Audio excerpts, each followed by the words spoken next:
রূপসাগরে ডুব দিয়েছি অরূপ রতন আশা করি। ঘাটে ঘাটে ঘুরব না আর, ভাসি আমার জীর্ণ তরী। সময় যেন হয় রে এবার, ঢেউ খাওয়া সব চুকিয়ে দেবার।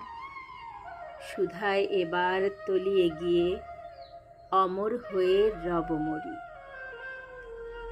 যে গান কানে যায় না শোনা, সে গান যেথায় নিত্য বাজে। প্রাণের বীণা নিয়ে যাব সেই অতলের সভা মাঝে। চিরদিনের সুরটি বেঁধে, শেষ গানে তার কান্না কেঁদে।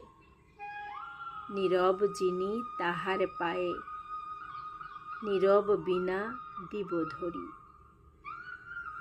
কবিগুরু রবীন্দ্রনাথ ঠাকুর, কাব্যগ্রন্থ গীতাঞ্জলি।